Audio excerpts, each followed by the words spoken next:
Hi, I'm Micah Halpern. Thank you for joining me today as I do some thinking out loud. Our first segment is called Background Briefing. The first thing I've been thinking about is how Israel continues to be so creative in the face of so much hatred and so many existential threats to her very existence. Israel is a permanent target. The threat is from real weapons as well as verbal ones. Despite it all, Israel survives. Against overwhelming odds, Israel flourishes. Despite the many enemies banging at her door, Israel emerges as a giant in the fields of science and technology. One must ask how Israelis living under the gun since her statehood in 1948 with guns and tanks and missiles literally and figuratively aimed at her and flying overhead does not give up. As ironic and as counterintuitive as it may seem, the more hatred directed towards Israel, the greater threats against Israel, the more motivated Israel is to become stronger. Remember, it is Israel that taught the world how to make the desert bloom. It is Israel that created the flash USB drive, the PillCam, Waze, the chip making high-resolution camera phones available, and the list goes on and on. Jew hatred reinforces Israel's sense of purpose.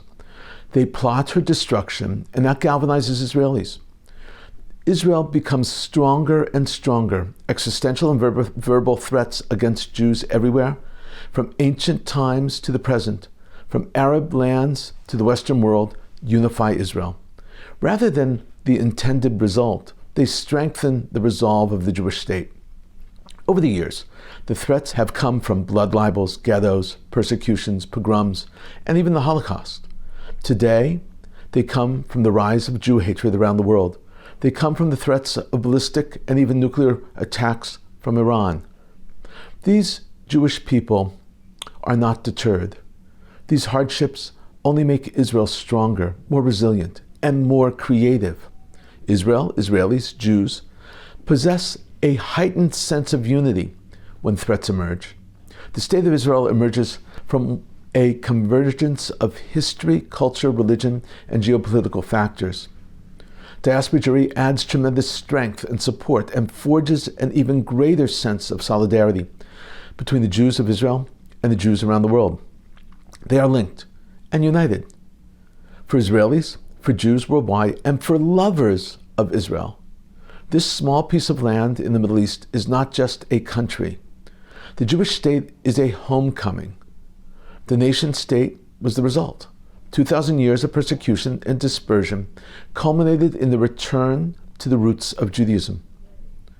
Israel is not simply a country composed of people from far-flung lands and differing traditions. Israel is a family with common bonds forged by history, culture, and religion. It is trauma and tragedy linked with hope. It is the past linked with the future. That hope and optimism, married to history and historical tragedy, give Israel a reason not simply to survive, but to reach the heights of creativity and innovation that it's reaching.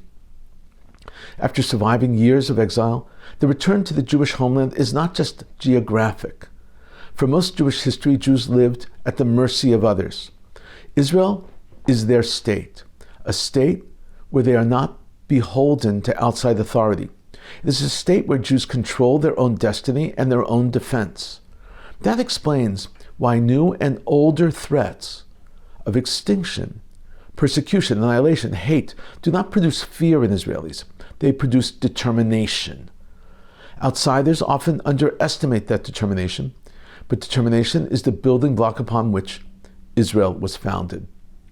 In 1954, the founding father of Israel, David Ben-Gurion, published a book entitled Rebirth and Destiny of Israel. He wrote, "In Israel, in order to be a realist, you must believe in miracles." Loyalty for Israel is not just patriotic. For Jews and lovers of Israel, there's a sense that Israel is still a product in formation. It is still an infant. Their future, their creativity, and their defense is their responsibility. Their commitment emanates from shared destiny, shared covenant, shared historical memory. Israel represents hope. Israel is a Jewish miracle. Knowing that in a second safety can swing into danger is humbling, but it's also unifying. All internal conflicts melt away when there is a national threat, whether it be Hamas or Iran. When Israelis witness the surge of Jew hatred around the world, the double standard against them, when Israel is singled out in the UN, they are incensed. When Israelis and lovers of Israel see Jewish suffering marginalized, they become enraged and jump to defend. When the massive rape of Jewish women by Hamas on October 7th went virtually without mention by women's rights groups around the world, Israelis shouted and screamed and called it what it was. The shouting did not change the double standard of Jew hatred. Israel shouted and announced that Jewish women's lives matter. Israel will not be silent in the face of such injustice. Israel represents hope, not just security or safety. After 2,000 years, Israel represents a brilliant future for the Jewish people and all those who hitch themselves to her. Israel is the place, the only place, where Jews can build, fall, rebuild, argue, dream, and create all on their own terms. That is why the story is so intoxicating. That is also why so many non-Jews love Israel. It's not rational, it's not political, it's romantic. Coming up next, Points of View. Today I want to talk about only one column from the Jerusalem Post, and it was written by Charles Bronfman and Jeffrey R. Solomon. It was published on February 13th, 2026. Bronfman is a major Jewish philanthropist. He's a player. He, together with Michael Steinhardt, were the money force behind Birthright, sending young college-age students to Israel for their first trip for free. It was bold and extremely successful. He is now thinking of what to do next to help the Jewish people. This column lays out a miniature plan. The column is important enough to dedicate the entire segment to it. So that is what we will do. I read it with great interest. It is entitled, "We Backed Birthright. Now it's time for more big ideas for a post-October 7 world." Opinion. Subtitled, "Not long ago it felt as if we were in the Jewish Golden Age. Now we must face the realities of our time and take action to ensure the continued vitality of the Jewish people." This is how he begins. For more than 2 decades, we have sat across the same tables in Jerusalem conference rooms, Montreal board meetings, New York offices, and plenty of late-night conversations, asking the same question: how do Jews feel more connected to one another? Through the Andrea and Charles Bronfman philanthropies, we helped launch Birthright Israel, and more than a dozen other initiatives driven by the belief that if you bring Jews together on buses and classrooms around the Shabbat table, a sense of shared peoplehood can take root. From the beginning of our work has been guided by a simple idea: the unity of the Jewish people, whose soul is in Jerusalem. We sought to cultivate a sense of Jewish peoplehood, a global family bound not only by heritage, but by shared values and mutual responsibility. Bronfman explains that the situation today is dire, that Jewish unity and connectedness to Israel especially is failing. We built Birthright, he says, now we need something else. This is what he writes. Today, the unity feels more fragile than ever. In this post-October 7 world, we believe it is urgent to take action to sustain Jewish peoplehood so that it can withstand rising anti-Semitism, political polarization, and threats to democracy both in Israel and across the diaspora. For decades, our philanthropy focused on connecting Jews through familiar avenues: birthright trips, summer camps, and cultural exchange programs that nurtured identity and community. Now we believe it is time to go further, to create political networks, advocate for minority groups within Israel, and more deeply embedded Israeli culture in diaspora life. Our new agenda shifts from cultivating bonds to shaping policy, redefining responsibility, and tackling the hard questions of Jewish peoplehood among global uncertainty. Bronfman now launches into a defense of democracy, suggesting that when democracy is under attack, anti-Semitism follows suit. He writes, however, democracy is under attack in Israel, the United States, and many countries throughout the world. We know too well that when democracy is under attack, anti-Semitism is a woeful byproduct. Society became hyper-political. Everything is seen in political terms, often right versus left. Sadly, the unifying vision is distorted by these political lenses, which to us often feel irrelevant to the core issues of Jewish peoplehood. We love the Jewish people more than we dislike our political others. Our intra-family debates require stepping back and looking at what unites us and what divides us. Now Bronfman raises the issue of post-October 7th. What can be done? His suggestion is engagement, meetings, bring people together. He continues, more specifically, we believe that in this post-October 7th, when democracy itself is being stress-tested and debated, we need to take a number of actions that ensure a dynamic Jewish people, whether in Beersheba, Berlin, Beijing, or Boston. More engagement. The secret sauce of Birthright Israel is the uncurated engagement of young adult participants with their Israeli peers. They discover for themselves how much they have in common and indeed how much they share in respect and love. We should be doubling down on these mifkashim, encounters, arranging for Israeli participants to visit communities that are the home of their diaspora friends. We should expand the Campus Fellows programs so that young Israelis can serve as concierge on campuses worldwide. Israeli counselors should be the norm at summer camps worldwide. For example, the program Enter, a relatively new organization, is responsible for over 30,000 digital engagements between Israeli and diaspora teens. It has recently been expanded to Mothers Mifkashim. It identifies and upgrades elementary schools in Israel to teach and engage the diaspora, both educationally and emotionally. His next suggestion is to create a diaspora political action committee, like AIPAC. Bronfman explains, it's time for those of us in the diaspora to create a DPAC, DIPAC, the Diaspora Israel Political Action Committee, modeled after AIPAC. This organization, led and staffed by like-minded Israelis, would represent the diaspora's interests in Jerusalem vis-a-vis the Israeli government and Knesset. Never again would there be an incompetent diaspora affairs minister who does damage to local Jewish communities throughout the globe. No government would unilaterally withdraw from an agreement such as the 2018 agreement on the Western Wall, which affects only diaspora. Teaching of the diaspora, Jewish history, and sociology would be no less prevalent in Israeli schools than teaching of Israel in Jewish schools worldwide. He wants a redefinition of Jewish priorities, he says. We would also advocate for redefinition of Kol Yisrael Arevim Zeh Lezeh. All Israel is responsible for one another. Let us redefine Israel beyond the traditional definition, the Jewish people, to include almost 80 years after the creation of the state, all Israel.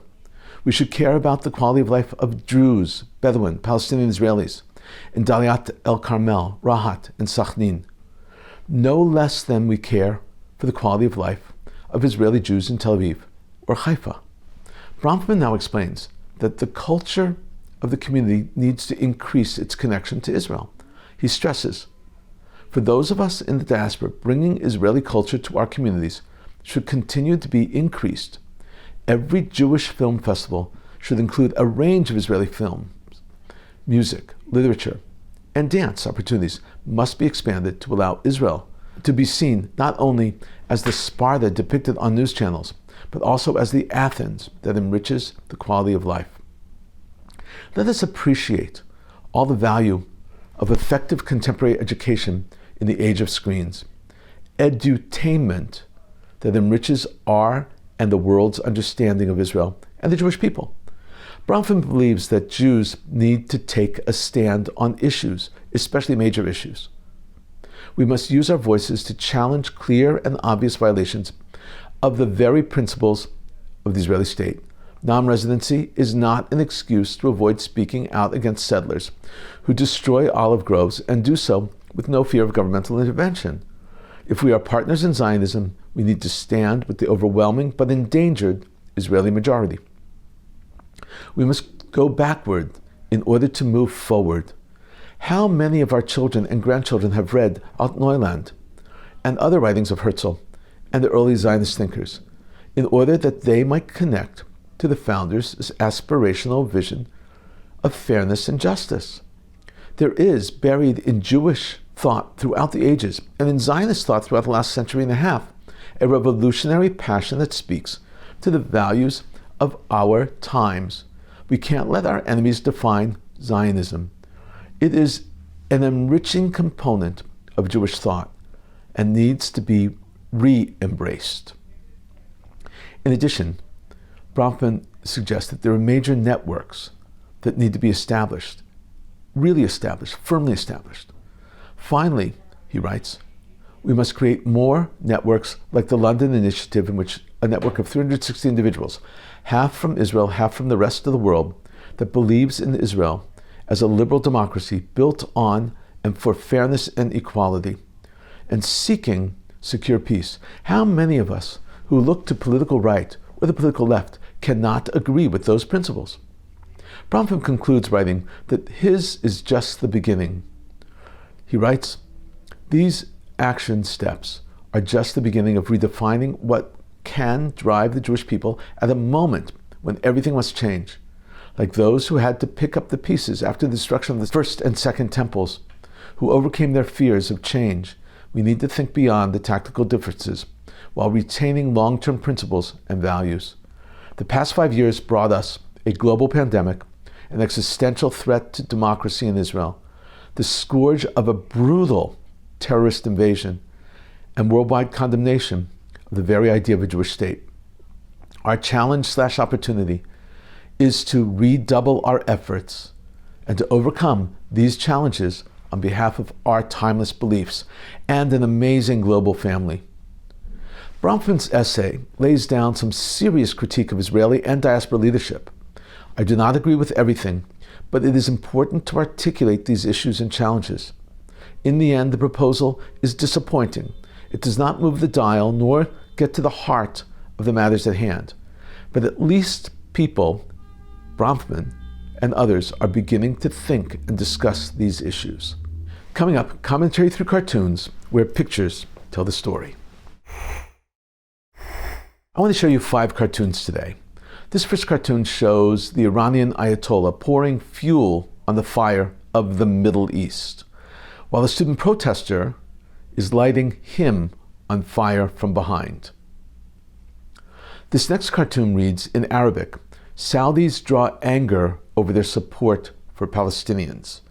Many in the Arabic world are not happy with the Saudis and their unconditional support for the Palestinians, and they're making their thoughts and ideas and opinions known.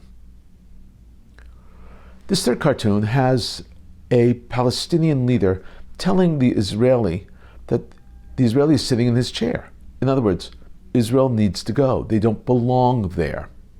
The rest of the chairs are names of other Arab countries. In this cartoon, the Palestinian students are being taught that everyone, all Israelis, are viable targets. Everyone is the enemy and can be killed. This is not just a cartoon. This is taught in Palestinian schools. And finally, in this last cartoon, the Ayatollah is visiting Lady Justice in prison, and he tells her, women don't get no say around here. In a moment, more of my own perspective and a few predictions.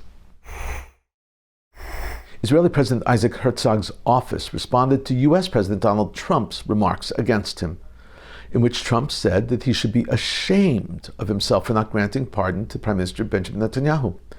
Herzog's office wrote, the president will examine the request according to the law, the good of the state, according to his conscience, and without any influence from external or internal pressures of any kind. President Herzog appreciates President Trump for his significant contribution to the State of Israel and its security. Israel is a sovereign state of law, Contrary to the impression created by President Trump's remarks, President Herzog has not yet made any decision on the matter.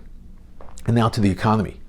The dollar's representative rate was set at 3.068 shekels, its lowest level since November 29th, 1995, when it was set at 3.065.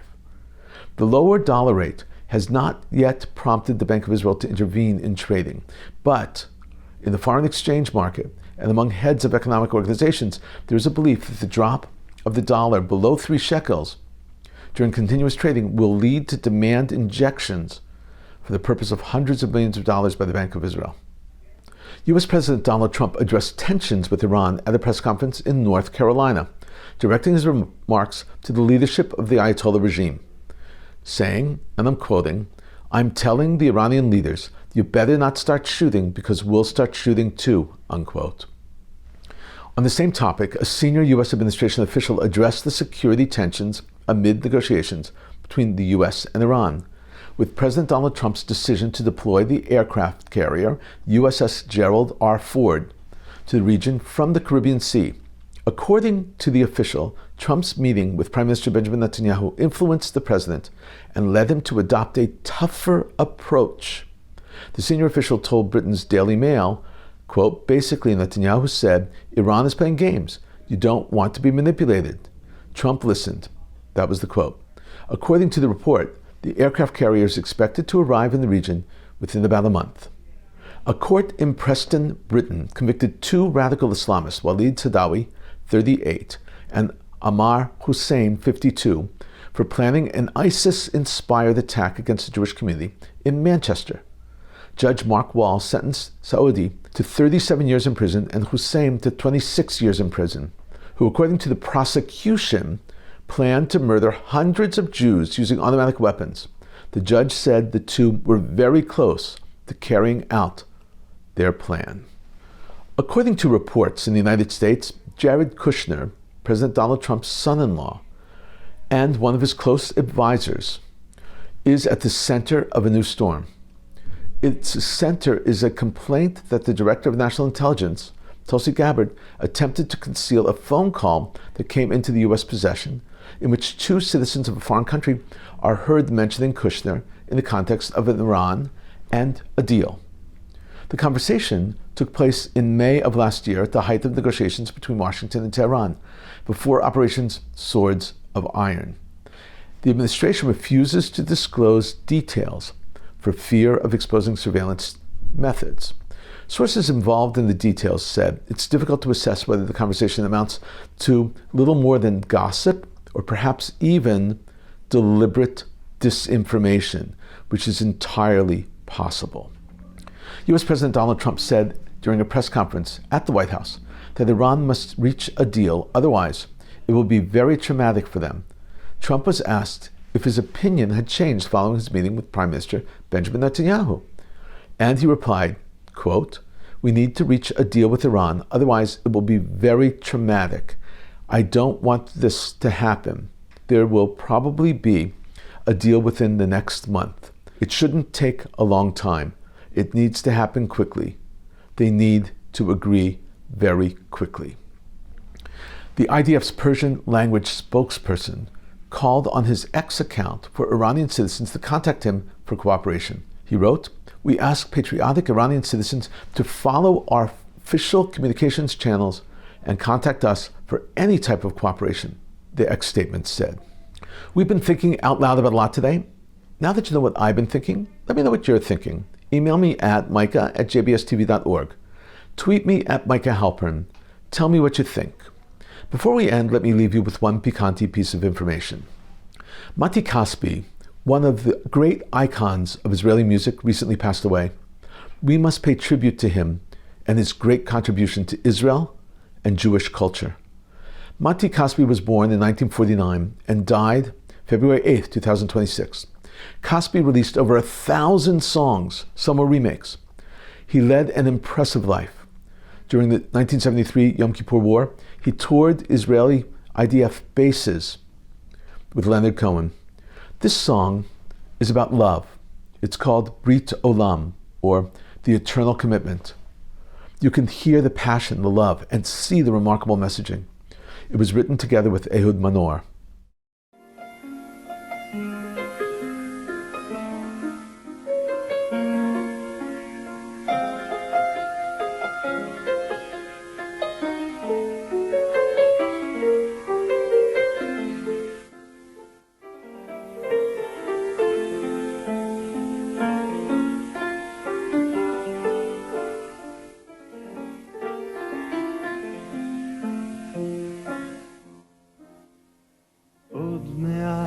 כמעט אנו גוף אחד, את ידך נתן בידי שלי לעד. את לי עד שאני פוחד ולכן רואה כל גופי עליי. יום יום וליל כל הזמן בנתיב אחד לא מסומן. יום יום וליל כל הזמן יחדו לבד, לך לעצמי נאמן, אוהב אותך הלילה ואיתך מתעצם, אוהב אותך הלילה ואיתך מתלהב עוד הלב. עד כן מקווה מתקרב,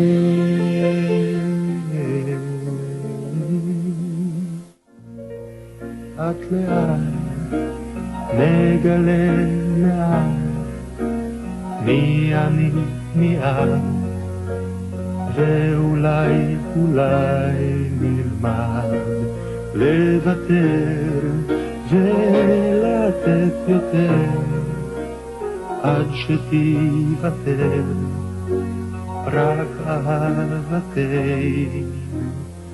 יום יום וליל כל הזמן בנתיב אחד לא מסומן. יום יום וליל כל הזמן יחדו לבד, לך לעצמי נאמן, אוהב אותך הלילה ואיתך מתעצם, אוהב אותך הלילה ואיתך מתלהב עוד הלב. עד כן מקווה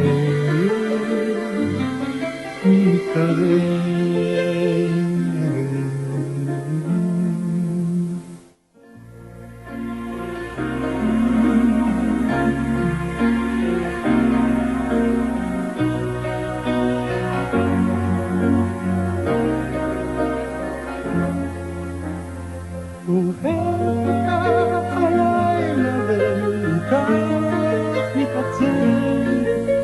אוהב אותך הלילה ואיתך מתלהב עד הלב. עד כן מקווה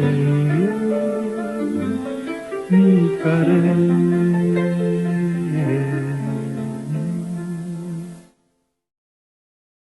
May the memory of Mati Caspi be a blessing for all of us. Thank you for thinking out loud with me, Micah Halpern. Let's think out loud again next week on JBS.